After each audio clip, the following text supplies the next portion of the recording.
welcome to another episode of the Chrissie Mayr Podcast. We are on iTunes, YouTube, Spotify, and SoundCloud. So if you like what you hear, please leave us a nice review with lots of stars. I'm so excited to be doing stand-up. I got a lot of fun, interesting dates coming up through the spring into the summer. So excited to travel the country more and make you guys laugh. Let me pull up my trusty website here. This Saturday, I'll be headlining in Morris Plains, New Jersey, also known as the Dojo of Comedy East. That's this Saturday, May 14th. That's in Morris Plains, New Jersey. I'll be headlining. Amanda Gale and Gina Hyena, who you guys may have seen on Wet Spot, will be opening and featuring for me at that show. And then I'm headed next weekend to Orlando for MegaCon. We'll be doing our first ever SimpCast live panel at the convention, 6:00 on Saturday. Come check that out. That's going to be our first time doing the show live. Myself, Brittany Venti, and Anna, that Star Wars girl, will be figuring it out. No, it's going to be great. It's going to be fun. Then I'm heading to St. Louis on Wednesday, May 25th to headline the Helium Comedy Club. Then Friday, May 27th, out to the Vixen in McHenry, Illinois. That's about an hour outside of Chicago. If you are in Chicago, you can come out and see the SimpCast live show. We have two shows on Saturday, May 28th at 7:30 and 10 o'clock at Reggie's in Chicago. That'll be myself, Brittany Venti, and some special guests. I've got more dates coming up through the summer that I'm in the process of confirming, but definitely in September, I'll be heading back to Austin to headline the Cap City Comedy Club Thursday, September 8th. Then I'll be back in Philly Wednesday, September 14th to headline the Helium Comedy Club out there in Philly. I'm already craving cheesesteaks just thinking about it. But you know what I'm also craving? Making money from crypto. That's right, guys. Way! We all know somebody who's made, even right now, the cryptos are dipping. I've been told by people smarter than me, just buy them up and hold out hope. We've all seen a lot of people make ridiculous money from crypto, and you're probably sitting there thinking, yeah, but I'm not a smart crypto person. Can I do the same? Yes, you can do the same. The Copy My Crypto membership site shows you the exact cryptos that YouTuber James McMahon personally holds and allows you to copy him. You just do what he does. You don't have to know anything about investing or crypto or finance. It's like having a smarter older brother who knows more than you, who's sharing his wisdom. I'm going to tell you a little bit more about James. He runs the Crypto with James YouTube channel, which, despite heavy censorship, has 15,000 subscribers and 1 million views. Since March of 2020, he's told his people to buy 26 crypto coins. Had you put $100 into each one, it would now be worth over $66,000. Of the 26 coins, one particular coin named Phantom is up around 440 times from when he started. That one call alone has retired people as young as their 20s and 30s. Remember, this is all public knowledge. You can go to YouTube and verify this for yourself. So if this is sounding interesting to you and you want to check it out, head over to copymycrypto.com/mayor and you can join the 1,300 members who copy James. Head over there now. Check it out. You'll find proof of not only everything I've just said, but my listeners get full access for just $1. You won't find this offer anywhere else, but act quickly because this is a special 2022 offer and it will expire soon. That's copymycrypto.com/MAYR. Don't take this offer lightly, guys. He's the real deal. Visit it now. We can't all sell our panties, you know? Some of us have to do crypto. You know the deal. All right. Yeah, copy my crypto. Ooh. And the music's fading out because we're high production. Okay, speaking of selling your panties, no, we're not doing that here. We're taking it to the next level. Very excited to talk about this new project with this next guest because I feel like it could definitely be the future of exploring your sexuality online, the future of getting off. I'm trying to talk about this in as YouTube friendly way as possible. My next guest, she's been on the show before. She's an adult film star, a fleshlight muse, a Reiki master. She loves snacks. She's a person. She's a good friend. back on the show today with us, Nicole Aniston. Hello. Hi. Thank you Doing for having herself me. up. Yes. I know it's one of those weeks where I'm like, okay, I wake up and I look at my list and I go, okay, what can I cross off today? Because I'm not going to get it all done. You're a Life's so list person. it's I will make a list and then I will completely ignore it. And really, I'll get yeah. everything done, but I have to multitask. I think that's just the best way to do it. It's the only You way I can. seem like a type A person, like someone who gets things done. I will sometimes go back to the list and write down things I've already done, then Yeah. draw a box and then check off the box. And then I go, what am I doing with No, myself? you know what? I love that too. There's something, I have a whiteboard in my kitchen because I am list person. Yes. Let me Mm. tell you, drawing that thing in there, like if you do something and you're like, oh, I forgot to write that down, but I'm doing it right now, little reward, little checkbox. Are Yeah. you someone who, as they say, wakes up and eats a frog first thing in the morning? Do you like to do something that you hate and get it out of the way? Like eat a frog like drugs or I've what? heard people say eat a frog, which means first thing in the morning, just do your least favorite task first. No, you know what I've done? I've done a version of that where I have now found ways to enjoy everything that I do. So even That if there's something that I'm not anticipating, I'm like, all right, this is presented in front of me. I've got to get it done. What's it here to teach me? And that everything feels so fluid now. There's never any like adversity at all, ever. It's always like, okay, cool. I learned something amazing. you seem very chill and like you have it figured all out, like you're very zen. I notice that It's every a time I talk to you. process. I'm like, I need to get on whatever Nicole is on. Really, really good drugs, let me tell you. But you know, Really? no, not really. But in the foods that I eat, the media I consume, the company I keep, everything has been so much more fine tuned to, just be a little bit more where I want to feel most of the time. And it's a learning process. You never just like, okay, bam, you've got it. You're done. You're done evolving. You don't need anything else. Like it's a constant thing. And that's what I love because it's never ending. It's so true. Like I sometimes will get into an internet hole where I find myself like obsessing about negative comments and I'm like, "Ooh, I'll respond with this or it'll be funny or I'll zing them back." And then I Yeah. have to remind myself like, "No, you can just click off of you don't have to respond to every person with 3 followers and Yeah. like try to have them understand you and like you don't have to win over everybody cuz not everyone can be won over and maybe some people are literally just trying to piss you off or they're I don't know. Or maybe It's they do like you and I think a lot of trolls are just confused fans. They maybe, want I might represent something in them that they've yet to acknowledge or enjoy about themselves. Whether it be they don't have freedom and they see my freedom, or they don't have financial security and they see my comfort. No matter what it is, it's like they don't really want the stuff or the experience, whatever I appeal to be having on social media that they think I have. I'm really just a regular person trying to seek out as much joy as possible. And so there's do you no, they could have the exact same thing that I have and they might be miserable. that's so true. So do you think on a larger note, the things like if someone is triggered by you or something, or you notice like, okay, I have these trolls and they're upset about XYZ thing at me, or they're critical of this certain thing. Do you think it's about the opposite? Like what you trigger people means that's something that you're doing well because you're setting that off in other people and maybe it's jealousy. But I think it's so subjective. I've had some people that are way easier to figure out in their reactions to what I choose that isn't what they would choose.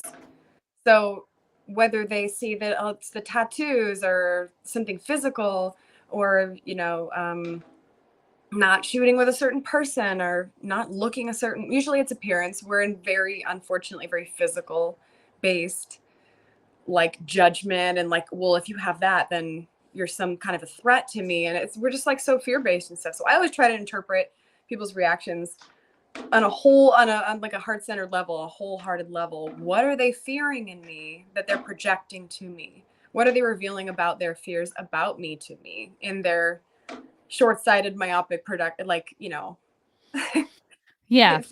like, well, you're a fucking whatever. And it's usually not that. It's something they're usually saying, my mom didn't spend enough time with me when I was young, and now I feel like you're a bitch. Or, there's always some kind of emotional connection. It's way deeper than just somebody being an asshole. Usually he's damaged in some way.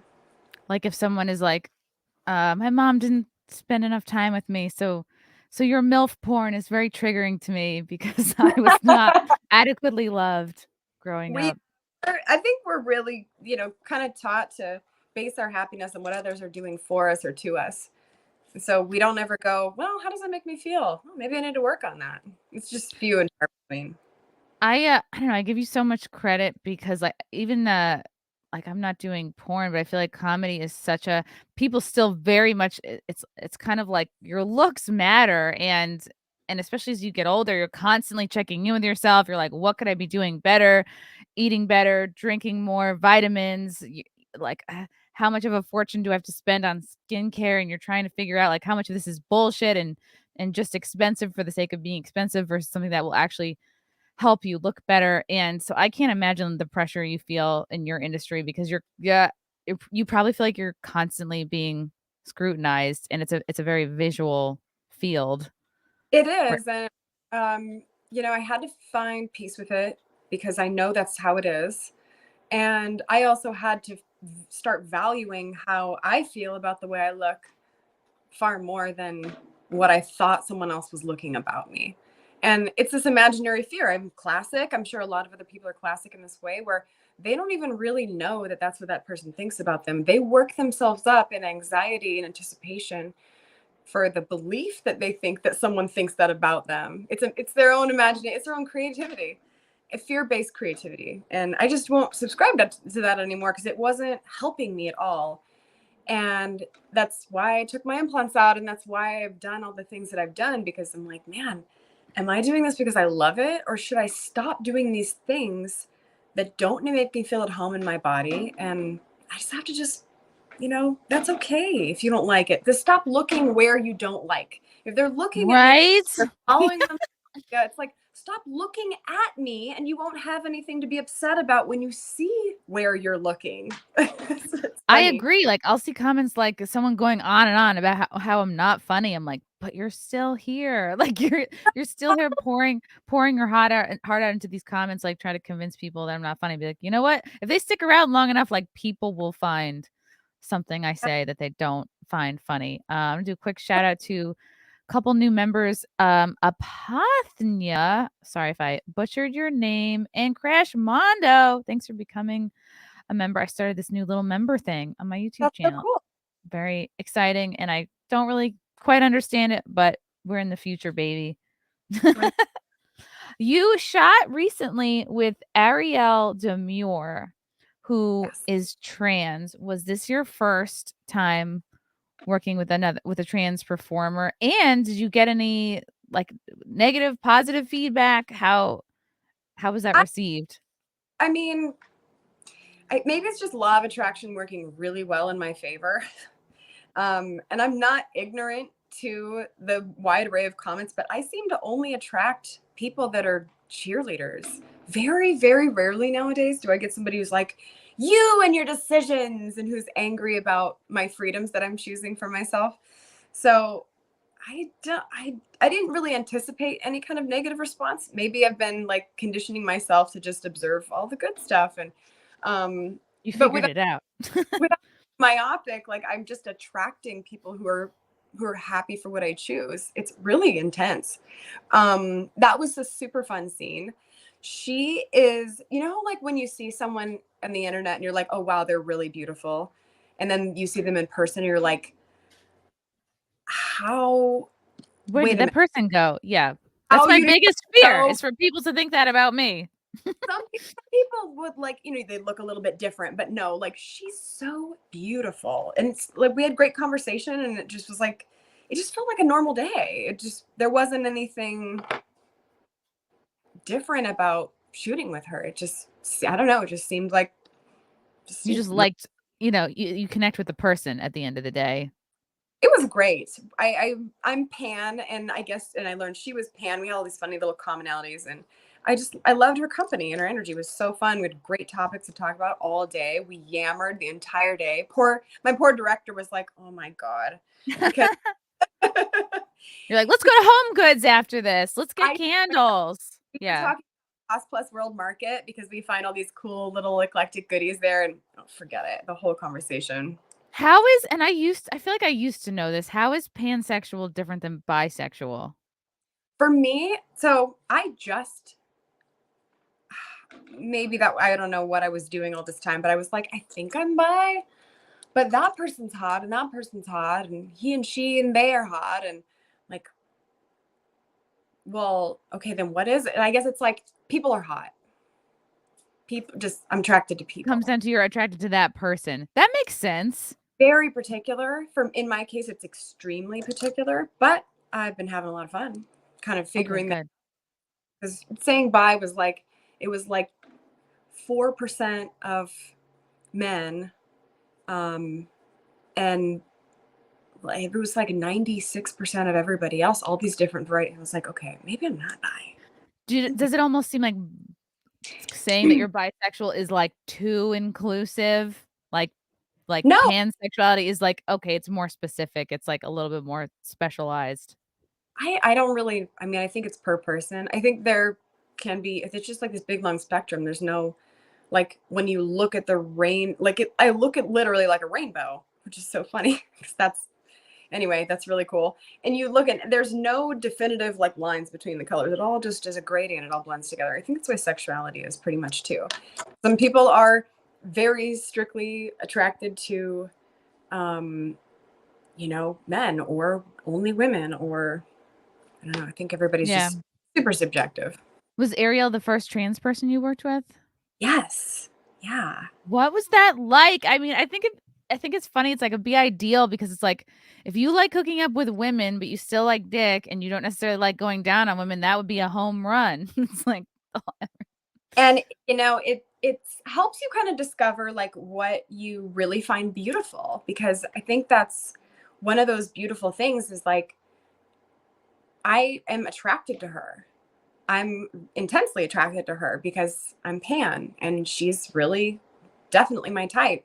And so it honestly didn't, like, I wasn't really even thinking about what her genitals were like, because it was like she's just hot and I'm attracted to her. It was weird. It was really cool though.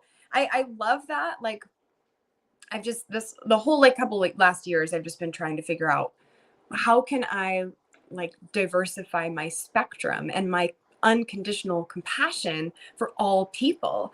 And this has been such a fun like way for me to learn about someone who lives a different life that I may never get to experience. And it was a really great, honestly, it was a hot scene. I really think people will like it. People have been asking about that pairing for a long time. So they were yeah, suggesting it, and so okay. yeah. So When does it come out, and where does it come out? Like, how are you still working with like the major, um, I guess not networks, but like the major studios, like I guess what, like Brazzers, and I can't yeah, name anyone. kind of done with the studios. Yeah. Just for now, I mean, I would never say never, but at this point, there's really no need for me to go back and shoot for, a company that's going to give you a paycheck and then you never see another dime. And it's taxed and it's a scenario and situation I wouldn't really put together myself. Whereas these are all hand cultivated scenes in the project. I chose the talent. I paid for location. I bought wardrobe. I paid for the, fees. And like we Wow. all brought this together because I was like, you, and this is how I want it. And this is where I want it. That's very cool. It felt really good. It was a really cool experience. You're a boss lady, Nicole. I'm just a normal lady, but I like Yeah. to my own way. Not really A-type, but I just don't want to like do stuff the way things are always normally done. I want to do things that are just a little bit different, and maybe if we can plug some holes in this that just No requires some pun intended. Yeah, of li- course. You've done it long enough to know like what works and what doesn't work, and where you can take the lead and make improvements. I almost think like it's easier for somebody in your field to explore their sexuality than like the average person, because I feel like there's so much judgment. yeah, Like if a guy hooks up with another guy, or if a guy hooks up with a trans person, like a trans girl, then Ah, immediately they get labeled as gay. It doesn't matter. It doesn't matter if you never, look at another guy again. I feel like, asked myself too, like the only people who are labeling someone as gay because you're attracted to someone who's a little bit different than like a cisgendered traditional person you'd expect that man to be with, it's almost as if saying that gay is less than straight. Because it's like, if I can use this to degrade mhm, you, then I can kind of shape it in a way like, if you call somebody stupid, it's not better than smart. Stupid is down here, smart's up here. If you're insulting someone with, oh, you're gay because you did whatever, then they're using someone's love preference as a degradation. And that's just not really feasible, you know? So it's just like people are learning how to be more compassionate and understanding that different is not worse, different is not better. There's just this huge spectrum of all these different cool choices people can make. They're not harming anybody, they're not harming themselves. It's just a different expression of love. You don't need to judge love, just leave it alone. hmm. I love how new agey you are. I think that where these things get complicated is when somebody starts a family, like they get married, have kids right away. Like, okay, this is what I'm supposed to do, and then maybe they have this gnawing feeling. Maybe not that they even want to be with somebody trans or of the same gender, but like, fuck, I really want to just like try out a new sexual experience. But they feel Yeah, like, I think that's what life is all about, like balancing like what you want and your desires, yeah, obviously in a responsible way. Don't try not to like lie and cheat, but like balancing that with your obligations and your responsibilities. But at the same time, you don't want to like get crusty and feel like, wow, I'm just a workhorse. of You course. start feeling resentful. It's tough. Like in marriage, honestly, legal marriage, I'm not a big proponent for that because I feel like if two people grow in different directions, there shouldn't be this whole devastating loss of a commitment to who you thought you were. Nobody needs to be held accountable for your joy, and you don't need to be held accountable for anyone else's. So, will a legal contract essentially make you both agree to stick to this point of joy forever? Or are you going to outgrow it? You're probably going to outgrow it. And if outgrowing it, it looks like something different, you can't judge on the scale of better or worse what different is for you in the future. Because I can look back even 2, 3 years ago, I was not doing any of the same stuff that I'm doing now. And I wouldn't expect me to choose it, what I'm doing now, but I'm so happy. And I never would have anticipated this type of joy being right for me now, a couple of years ago. So just people are so like they're committed to sticking to things, staying attached to commitments and agreements that make them that allow them to identify a little bit more strongly with who they are. And if they lose the dissolution of the agreement means for some people a dissolution of a sense of self, and they're not ready to discover who they are without that attachment or that commitment that they think was. Yes. And even if you don't get divorced, like I remember my mom, she got married, had 3 kids, and then when we grew up and all went to college, like she had a little bit of a melty because her whole life she would always say like, "I love you kids, you're my whole life." But when we were grown adults, she hadn't been fostering enough of I think not to shit on mom. I know she's dead. I love her so much, think of her every day, but I don't think she fostered enough of her own interests outside of us Yeah, kids that when we were gone, it was almost like you could feel this emotional pull of like, "When are you coming over? When are you visiting? Ah, you're my whole life. Ah, I can't have fun without you." You're like, "Oh yes. shit." I know. I hear you. My mom and her ex-husband just got divorced, and it's kind of been the same dynamic. She's been having to learn in a really organic way how to be her own person, how to enjoy herself, drive herself places because she didn't drive for 6 years. um, Going and doing stuff with friends and asking herself, what do I alone, what do I love? And that's sometimes I think with that pull, and like going back to what you're saying about you get into a marriage and then you realize maybe this isn't who I am. We're literally rejuvenating on a cellular level, whole body every New what's that? cells, yeah. So how can you expect that your consciousness is going to absolutely remain the same and your desires are going to remain the same?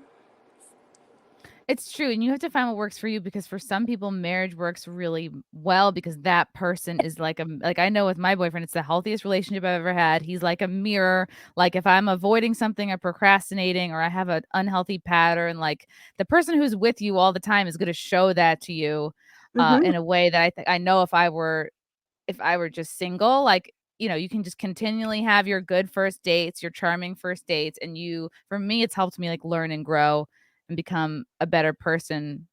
But at the same time, if that person's not doing it for you, then yeah, you need to get out and find someone who can help you grow. And then some people can do that all by themselves. I think that's what it comes down to. If you're seeking out a partnership in general, even if it's a tryst outside of your original agreement of a partnership, then it's not about the person doing anything for you. It's about you're lacking something and you're trying to find a band-aid for a bullet hole. That's a way deeper issue. You've got to figure that out before you seek it out in a partnership, a marriage, or a promise of someone else to fulfill something. You should be taking care of yourself. Yeah, and it's figuring out like, am I having a sexual need? Am I having a friend need? Am I having like a comfort need? Is this thing I'm feeling? Do I actually just need to like take a bath, or do I need to go like focus more on my own fitness for a couple months? Like sometimes you feel frustrated, and it's so easy to point that at your partner when really you could be like, oh, this could be Why? something I could be giving myself. Yeah, we kind of do that when we feel a little bit of lack or something, or sense of lack. We don't go, gosh, what could I be doing to take build better care of myself? Even if it's like you said, little stuff, or going out and finding companionship so that you can have some contrasting opinions and new perspectives to talk with and enjoy and learn from. If you're not learning, I feel like people get really stagnant too, and they get bored and try to disrupt their lifestyles if they get a little stagnant, just to like shake things up a little bit, like subconsciously. I don't know why it's so weird. Right, right. Or someone could have a good situation and then they kind of start pulling away because Yeah. they maybe they don't feel like they deserve it. But I do keep that in mind too. And like people who are listening who are like with their partners, if you feel periods of stagnation, it's like you are constantly growing and changing. So you have to believe they are constantly growing and changing, and not like you have to like go broke taking them out on dates like more than you can afford. But it's like continue to get to know yourself, continue to get to know your partner. Mhm. I Keep agree. that ship fresh. I am excited about this new project of yours, and I think I need help understanding it because I've heard about NFTs for a while now, and we've all heard about like virtual porn, or like what's it called, 3D porn, virtual Oh, reality porn. yeah. And it's interesting because I feel like it's fascinating to look at this stuff, and I want to get into something that Madonna put out today that I think is in the same realm. Hmm. And I watched this video of hers and I'm like, "Okay, this isn't for me, but I'm interested to see like where this is going because I feel like a lot of porn is made for the male gaze, and men I could be wrong. Maybe they're more visual. Maybe that's an old wives' tale that men are more visual than women, but I want to know. So you have this new project coming out. It's called Closer to Nicole. It's They're NFTs of you, and you will be providing access to an exclusive community, and Hmm. then you're gonna have scenes on there. The pre-sale just went up today. I'm gonna bring up your website because I'm going to not explain this well. I have a feeling. I don't know if this is too much nudity for YouTube. I guess they'll let me know. We'll see. We'll see. We'll see. Get closer than ever to Nicole Aniston NFTs, providing access to an exclusive community and new scenes. Pre-sales begun today at 10 a.m. Pacific. Public sale begins this Friday, May 13th at 10 a.m. Polygon blockchain. What is that? A lot of the technical stuff, I thank all the powers that be that I have come across in the most kismet way with this team that has helped me learn so much about what I want to build. Like I just had an idea and was like, look, guys, I got this idea. And I made a really serendipitous connection, complete Ooh, unbelievable luck. I can't believe it. And they've been helping me build something that I just had this idea for. So a lot of the technical stuff I'm still learning myself. it's very complicated. Very. And And yet it is just so revolutionary and so new. Something amazing is going to come out of this for sure for people at large. And I think this is just an asset to just create a little bit better relationship between content creators, people who are even thinking about getting into porn, and the future of themselves as a brand. So this is part of this is an access pass, and they're for people who are just just listening to this, the audio version. There are these different images here. Can you explain what these are? Are these do these represent different scenes or different No, part? Okay. this is, you know, it's You can just like pick one, basically like it's your I don't know, like avatar or something. yeah, they look really good in a wallet too. For all five, for holders of all five, there's definitely going to be some added benefits for those who wish to hold all five. But we're actually letting members of the Discord name these. So we suggested everybody get in on the Discord early. We've already got 2 of them named. But Ooh.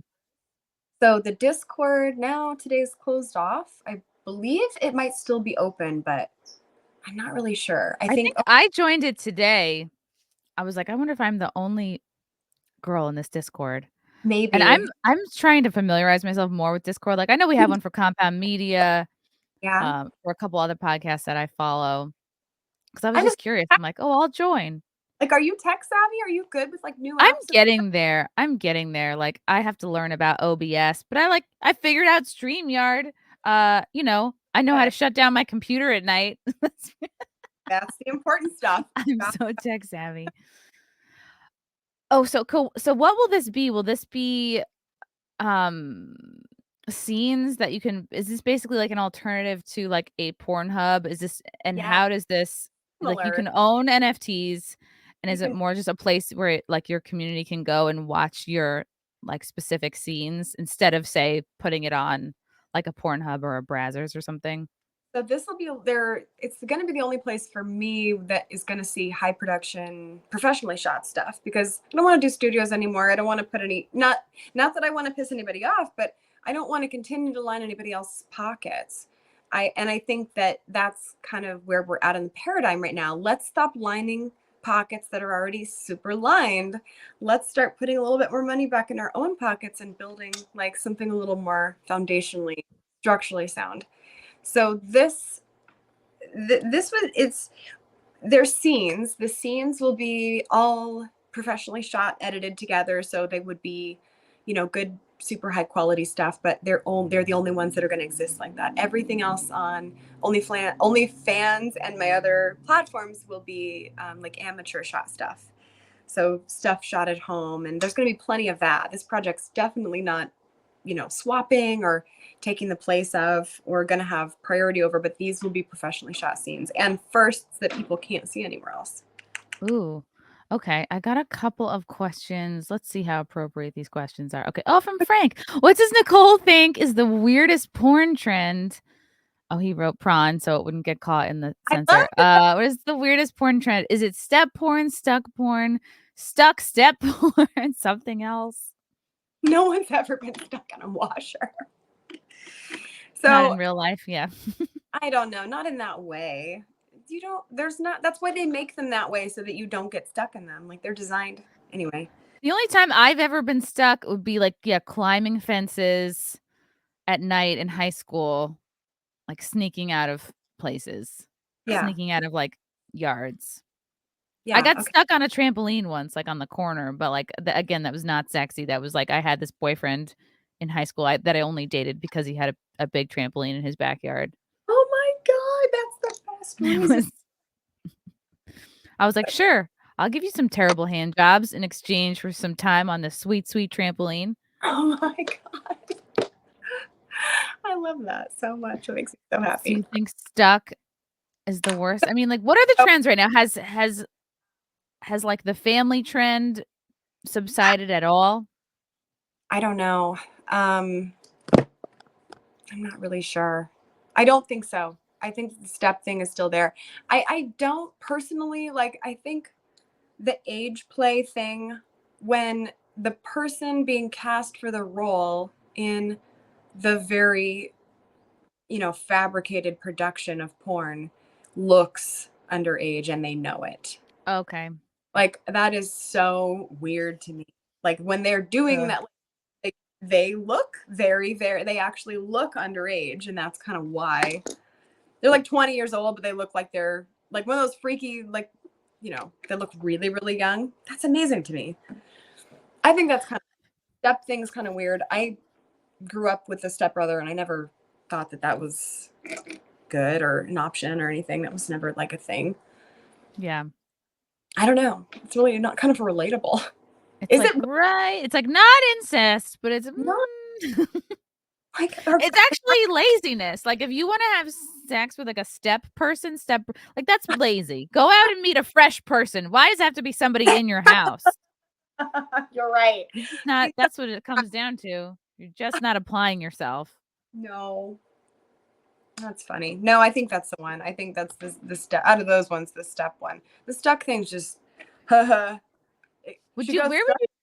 you find because we were talking about some people do prefer seeing porn where someone looks young, underage. Where do you draw the line? Like, where do you draw the line between like, okay, this person likes a younger looking person, but where do you draw the line? Like, okay, no, this is like a pedophilia type content, and or C, do you feel like it's not really the creator's responsibility to worry about the desires of the people who consume their stuff?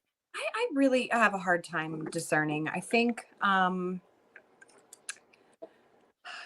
there's just some that are played up in an age play thing that I don't think is appropriate with like baby stuff. Like the things that the props and the tools and the toys and stuff are that of like a teddy bear and like a pacifier, and those things are intended for someone to be who is a minor, who is a child. And like, I don't know, it it's like a hard thing because yes, there's that age play thing where it's like, oh, I like young girls, but 17 and 364 days, or 18, just now, right at midnight. I don't know. There's a lot of factors. I think it's just when it's obvious, when like people can objectively say, oh, I don't know, that's kind of weird. Those kinds of toys, props, or the way it's marketed, possibly. Does it seem like a big concern among adult film stars or like adult content creators? Like, do a lot of them seem invested in I don't know, they're concerned with like sex trafficking? Are they concerned with minors, or like making sure like, oh, now we have this term minor attracted person, which a lot of people believe is just like a gateway into kind of normalizing pedo stuff? Are these topics that adult content creators talk about or are concerned They, with? yeah, definitely. I think it's maybe, possibly less of a highlighted focus because, we're doing, most of us who are sharp in our jobs, we're doing our due diligence to try to just block every minor we see, and don't take pictures of the minor. If a kid walks up to you in a grocery store, don't take pictures of the minor. Do little stuff like that, but there's very little we can do about their knowledge of us, unfortunately, if they've got access to the internet. I Right, you mean, can't be everybody's parent. It's not your job to keep people we from just can't. seeing you. Yeah. We just have to do our best. So I don't know. I mean, I guess it is definitely a conversation. There's some sanctions and stuff like that in the adult industry that do a lot of work for, to combat trafficking and to help trafficking victims and stuff, especially those that are, working in the sex industry. But I don't know that we're just trying to do our best. I don't know. I feel like that's kind of what like I was thinking about with something like this, with the possibility of like the Closer to Nicole project.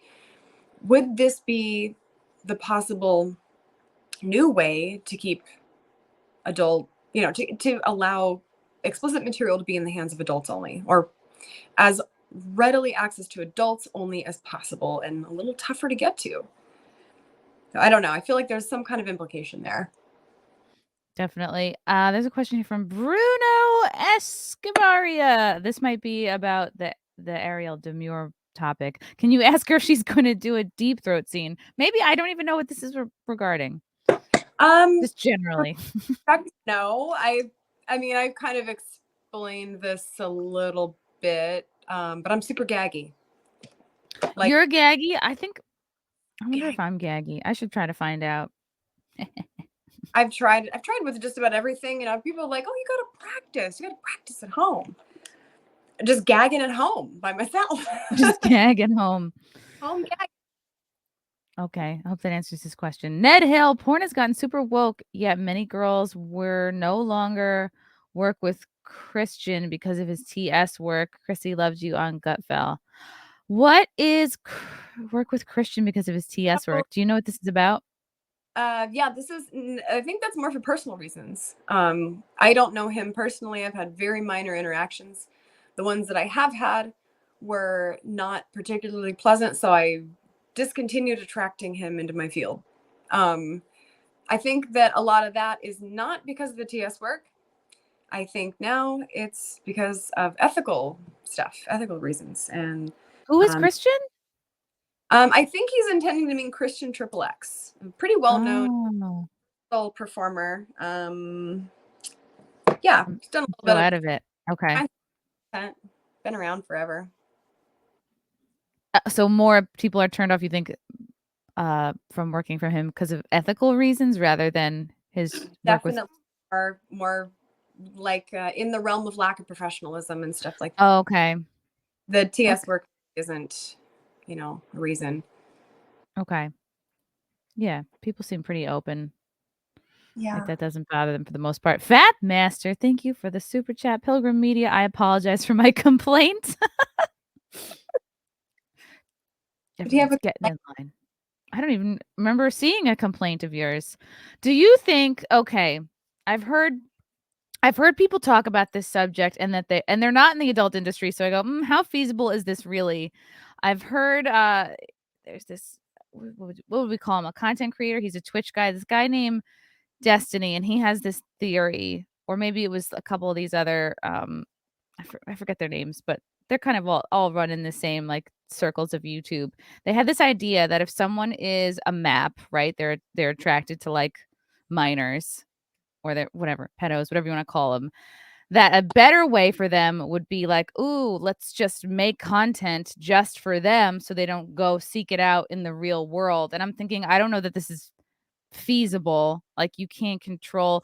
Do you think that would help them, or do you think that would just fuel the desire for these people?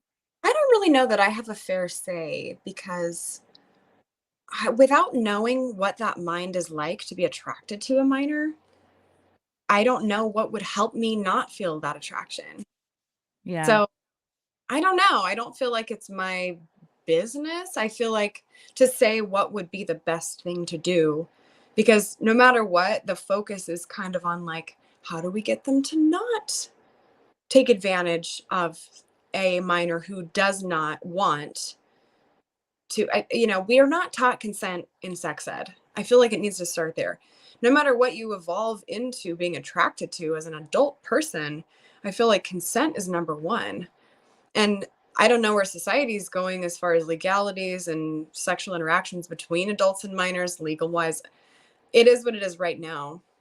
We can't do that. That's not appropriate because they can't do a lot of things until you're, of an adult age. But, I guess they've landed on that number for developmental reasons. The person isn't quite physiologically developed enough to be able to know what is no and what is yes and what might or might not be safe. So, but I think consent needs to be number one. When we're given sex ed, we're just like, here, this is what it does, and this is how baby comes. We don't talk about pleasure or consent or what's appropriate or not. And I think that's what triggers people to go out and,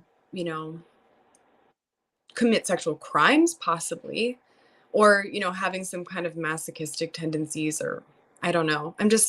I can't relate to that feeling. So I don't know what would be best for a person with those feelings who can also acknowledge in themselves that they don't wish to feel that way anymore. I Right. think it's a two-way street. They have to also acknowledge, okay, I feel this way. It doesn't feel right that I feel this way, but I do feel it. And I do want to stop having these feelings. then that's the probably more likely the person that would be curious on finding another resolution for their sexual desire output or something. I'm not really sure what to do It's about that. it's complicated, and then you might have layers of, like, does this person have these desires because they were sexually abused, because they had some sort of trauma in their youth, which they find sometimes is pretty common. So it's like you gotta address that first. Yeah, definitely. Um, I Yeah, agree with you about the lack of sex ed at all. It was like carry an egg around, carry a baby around. a bag of sugar. Oh, you had a bag of sugar? Don't Bag get of it wet. Yeah. Don't get it wet. Don't do any. But it was so much easier than a baby. It was so much easier than a baby. That was not preparatory enough. Like, here's what it does. That, they didn't even really talk about contraceptives that much. There were condoms for men, and there were all these hormonal birth control pills for women. And that was it. They didn't talk about gender identification or Do being you think multiple do or you any. think that teachers should teach about gender identification, or do you think parents should be more observant and step up and have that conversation if they see their kid is curious? I feel like we're kind of I think it starts even before that. We're kind of just seeing a baby's genitals and going, well, I'm gonna raise you in blue, or I'm gonna raise you in pink, and you're gonna do these things, and you're gonna grow up the American way. You're either gonna do ballet or baseball, and I don't know. Give kids a choice, like while they're growing up, if in an organic way, like let them discover all kinds of different other people, activities, tasks, chores, responsibilities around the house, fun stuff. Like take your daughters hiking and take your little boys to dance class or cooking class or something. Give them a lot of different stuff that they can choose for themselves, and show that unconditional love of however you choose to identify. You're my child and I love you and I want you to be happy no matter how you choose to express love to another or express yourself as a person. I think Yeah, that I I think I think most parents are doing that. They're not trying to, like, force an activity. yeah, because it's great when you grow up in that atmosphere, then you're not wondering like, oh, I hate my body and I feel like I'm in the, wrong role and I don't know who I am and I'm supposed to marry this person, but I'm not, I'm attracted to that Mm. person. There's just so many It's pressures and it's so put big. common to feel weird in your body, like, all throughout adolescence and growing up, and Yeah, if and I had a kid and they were not interested in diving, I would be a little upset. I think I would get over it. I'd be like, "Are you sure?" I would take them to the pool, like, 20 more times just to right? make sure. Are you absolutely sure, little Bobby? But I mean, Yeah. I think about that and I think about the way I was raised. Absolutely force fed my mother's interests, not because she didn't love You me. Oh, you felt like you were force-fed your mother's interests? Absolutely, absolutely. Oh, okay. Harmful situations That by being sucks. forced by others' interests. And I think now going this complete opposite direction because I saw the dis I don't know. I just saw this like unhappiness in her, like enjoy what I enjoy because be me Mhm. enjoying it is not enough. You have to enjoy it with me and all this role stuff. Like let kids do their own thing. If you're pushing that on them, they're going to recognize that you're not happy in what you're saying is so enjoyable by pushing it on someone else. So they're going to divert away and go, I don't want to do that. Look how unhappy you are trying to push your hobbies or interests on me. Like, well, I was a doctor, so you're going to be a doctor. Well, what if he wants to be something else? What if he wants to be a dancer, a singer, an artist, or something, any Yeah. a shoemaker, he wants to grow tomatoes. He wants to be a pot dealer. Yeah, I think, like, parents do have to watch that their validation in themselves is not coming 100% from who their Yeah, of kids turn out to be. Like, yeah, of course, do your best course. parenting-wise, but, like, yeah, if they're not into what you were into, it doesn't mean, like, ugh, You're not it's deep crazy. Yeah. a person as a parent by your child not taking interest in the things you like. You gotta like leave them alone. Did you feel like that made you wanna rebel even harder from your parents or your mom? Oh, it did. Absolutely. It did. I that was like moving out of my home as a young person, like moving out for the first time. It was like, I can't take this anymore. This is way too much. Were they religious, or what did you feel like Oh, was, like, oppressive? it was it was a toxic marriage between my mom and stepdad, and a just toxic household, toxic accumulation of stuff and horses and all this stuff. And I was like, okay, there's no way. I'm not even helping anymore. I'm done. But you kind of hit a wall. Like if anyone were ever to pressure you, you can't force joyful, you can't force enjoyable participation in a task. If the person doesn't feel joy, they're not going to feel it. They're just going to do it. Okay, all right. My mom, my dad, whatever wants me to do this thing. I guess I'll do it to make them happy. Stop doing that immediately. I would never. Did you say you had horses in your house growing up? Yes. So did you grow up a horse person? I did. Yeah. Really strong. Aw, that's nice. There were aspects that were nice. Yeah, there were aspects that were nice. Probably the poop part is not as fun. Bit and kicked and Ooh, right. having to pull babies out at 2 a.m. Whoa, that's kind of cool. It was great. Until you do it. Yeah. But I would not do it again. And it just was not, because like I said, I was kind of drowned in my mother's interests when I was young. So I had an aversion to those things that were character building and necessary for me. Now I can look back and thank those experiences. But at the time when you're a kid, it's misery.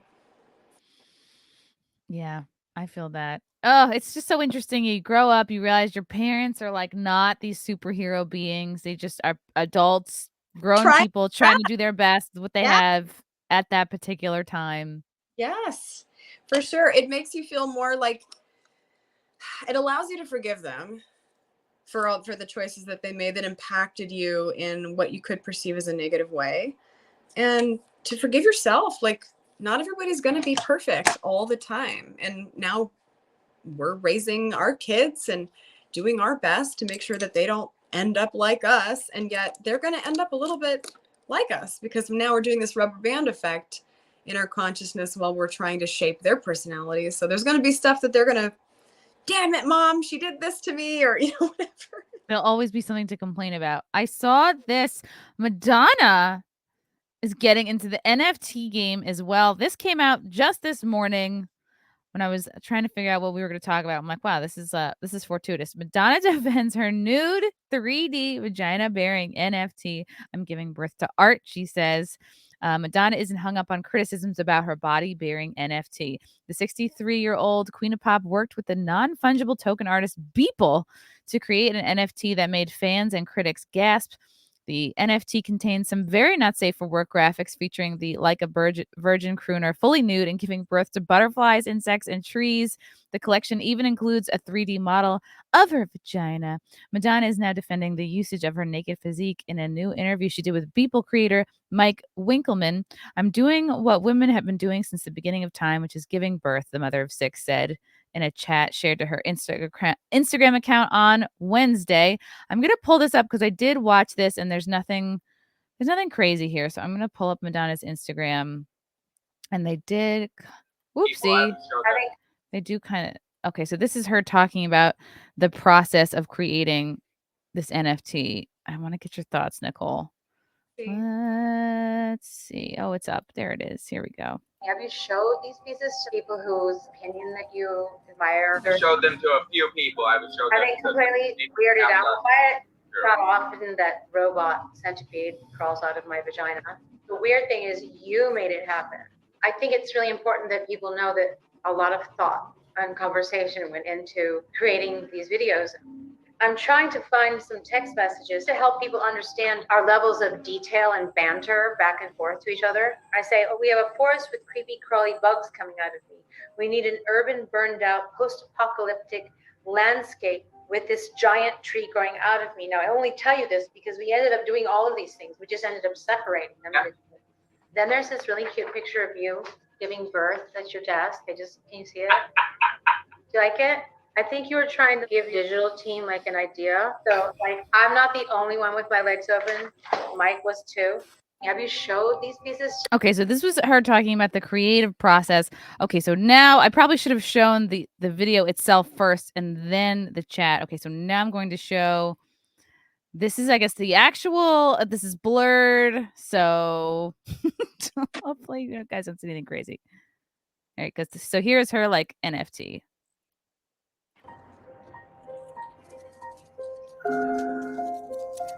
I hope it's blurred. It's pretty blurred. I don't want to be your mother. I don't want to be your sister either. I just want to be a lover. I want to be a baby.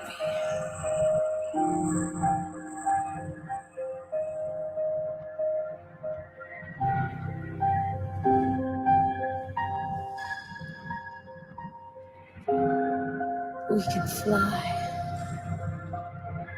This is a little kooky. It looks like very post-apocalyptic.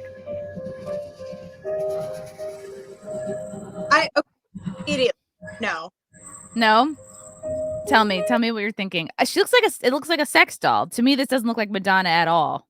Not even a little bit. And I would say, I'm sorry, have you ever seen anyone giving birth at all ever? Because that's what it looks like. You don't have a six-pack and you're contoured and you're perfect and your nipples are, and you're screaming and all kinds of textures and colors. No. It's a lot. This is a lot. And I'm like, okay, this probably is not made for me. And I know things are getting very modern and futuristic, and people are into like a wide variety of things. I'm really trying to be open-minded as I watch this. I'm still just like, what the fuck is she doing? Like, what is Madonna thinking? She's just one of these super rich people that can like do whatever the hell she wants and nobody will tell her no? Like none of these NFT people will be like, actually, maybe not. I appreciate the the perspective, because it's very different than anything I would create. But I don't know. It just, there's something else that I don't know. She as a person has always kind of made me a little uncomfortable. Same, especially in the last few years, especially since like her pandemic videos of her in like a bathtub full of milk, and I just was like, what is going on here? Oopsie. No, is there like a glitch or something? Like what's going on? I keep replaying the video because I am not a woman in tech. Okay. You're doing maybe she's like post douche or something, but I don't know. This is not giving birth, because you would be screaming even if countless chrysalises hatching within you and those monarchs were flapping out, you would be uncomfortable, or at least like a little like, oh, whoa, like wouldn't be like a beautiful It's too clean. Oh, my journey through life as a woman is that of a tree, starting with a small seed, always pushing against the resistance of the earth, the endless weight of gravity. I just feel like, why? I don't hang know. it up, Madonna. Maybe hang it up. Pushing against earth. We are of her. She's like this beautiful, perfect sphere of ecological like peace and interdependence and all this wonderful stuff. And I'm fighting against it. You're alone. This looks very transhumanist and icky to me. Like it's just very transhumanist. It's like, can we not be cloning ourselves? Can we not be going towards like making babies in pods? Can we not do that? Can we hang on to our humanity for like as long as we can? That'd be great. I know people are allowed to jerk off to whatever they want to, but like, I see images like this and I get like just concerned. Gives me the willies. I don't know. I really value my body and the incredible, like, just the way it just exists as it is. It's an incredible blessing, and that's what we chose, like, to come into these bodies. It's like, so you come into this body and you grow up, you go through your whole life, your childhood, your college, all your stuff, and then you develop a product to get you out of your body. Back out of the body, but that's what you came here to do. You wouldn't have this experience to develop getting out of the body had it not been for the body you came into. That's very wise. Nobody's really, they got to think 10 steps ahead. And it's not like, oh, until it becomes self-aware. It's like, how about until there's no more regular biological incarnation? Right. Consciousnesses back and forth and hope for the best. It's a failed timeline, inevitably. Yeah, I've heard talk of like you can transplant a consciousness into another body. I mean, like, that's a whole nother rabbit hole. Clones, the idea that like certain, I don't know, elite celebrities that want to live forever, they just were like, oh, just put my brain, put my consciousness into another body. It's crazy to me. It's just like, it's like, don't fuck with it too much. I just feel like it's gonna bite you in the ass. I don't think it just doesn't have very far to go. That's like why, like, photonic life and stuff, and organic photonic life, there's variations in like the expanding spiral of the way the system works. Like, you have to have flaws in order for the fractal to branch off and start something new, or else inevitably it spirals inward and collapses. You have to have variations. You have to have them. They're so important. And like, if you just constantly, oh, the body's fine, wears it out, puts the consciousness back in, what's the purpose of that? To what end? It's very, I don't know, reductionist, super myopic, not really thinking about like, you don't want to die. It's like, do people that are coming through into the third dimension through the birth canal, they're being born, do they fear being birthed? Do you think that your awareness of the loss or the polarized experience of birth only comes at the moment of death? Like, we got to be answering more of those questions before they start just body hopping. That is interesting. Like, if you're about to be born, or if you're about to be, what do you like? Right? Like, come into consciousness, right? Like, your parents bang, and you're okay. Now you're a fetus. Like, yeah. Does your little baby mind? Do you get anxiety about being born? And if reincarnation is real, which I hope it is, are you just, no, I'm chill. Like, I've lived many lives before, and or Like, I'm familiar with this experience. Or do they like we're all over here seeking out doctors for longevity, and baby's just like, no, I'll just come back in. Yeah. Oh man, that's fascinating stuff. And that's like, and then you can talk about, all right, that there's people who swear by mushrooms and DMT, and there are substances that can like increase your headspace or like enhance your life, help you get over certain anxieties or problems. But Definitely. like, okay, but finding that balance, because then if you're too reliant on substances, then it's like, well, now you're trying to just distract from your life, using it as an escape instead of Yes. like an expander. Just like that, it's whether it's sugar or alcohol or drugs or mushrooms or DMT or technology. If you're using it as escapism from what you agreed to be here to sign up to do, which is be present, be in a physical body and have a spiritual experience, and to grow and evolve and not cut anybody's head off, not kill yourself, or like, jump out too soon before you're ready to learn some new cool stuff. Then what are we doing this for? It's fun to develop cool things and speculate and stuff about the technology, but you're kind of like sidestepping what we're here to do. Yeah. That purpose in general.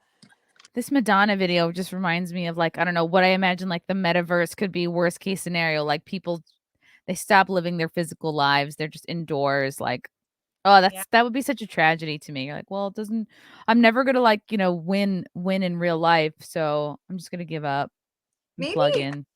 Some people will choose that, and that'll just kind of be part of their new dharma, and that's okay. They can't drag anybody else down with them, and they can't advocate for that. Just as I would want to encourage people, come outside, get some sun, and let's talk. But that's not everybody's experience, and not everyone is ready in this cycle to do the work that I've done and to come to love the incarnation that I've chosen. It's super fun here. I'm having a great time, but not everybody feels that way. They feel very conditioned by what they observe outside of them as tragic loss, fear, like intense anxiety and fear in the world right now. When you say like you've done the work, what do you mean by that? Just like trying to find a way back, like back to the childhood self that I remember, who wasn't afraid of anything, who loved everything, who had nothing to fear, including death. Just getting back to that baseline of being able to navigate in normal everyday cultural society and do my best to like navigate the system that's in place to kind of keep us working, keep us learning, going to school. And it's a little bit sad, the model that's been built, especially for Western really disconnected. But just getting back to my innate self, who has nothing to fear, judgment-free observation, enjoyment of my life, just creating the most intense things based on my observation of what brings me joy. And it's crazy how we've been taught the complete opposite. There's no law, there's no manifestation, there's no law of attraction, and none of that works. Right? Because they don't want us to know our power. They don't want us to know our power. And it's not stepping over others to obtain something. It's just being self-empowered. And no, everybody feels so disempowered lately. I wanted to get back to that. And years ago, when I kind of started working on that, I was looking around and no one else was really participating in that kind of pursuit. And now there's so many more, which is so inspiring to see people every day thinking, yeah, maybe I could eat a little better, or maybe I could be a little nicer to my family, or just little things like that. That gives me so much inspiration.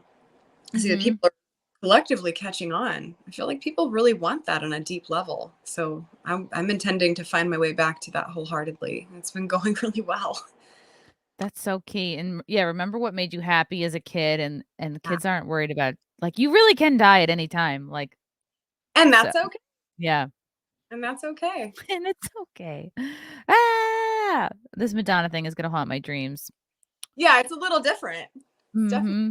She's trying it. She's trying to stay relevant. She's trying to stay out there. Yeah. You could also be not relevant and just be happy with all the life you've already. True. Like Pete. She's a pop legend. Like, she's not gonna do better. None of the shit she's doing now is gonna be better than what she's already done in like the 80s and 90s. Yeah, what's with are you doing it to earn some money? Your vagina? That's a bold move for a mainstreamer, somebody who has never shown their vagina to show their vagina. Even just the thought of possibly seeing what her vagina might look like. She's showing her vagina at a time where people are the least interested in seeing her vagina. Why did this idea not occur to her when she looked really good decades ago? And well, the need to stay relevant, I kind of agree. You can't just be happy, could you start something new possibly that might be you got all that money and all those connections and resources, and you do what everyone else chooses, like in the same exact way that everybody else does it.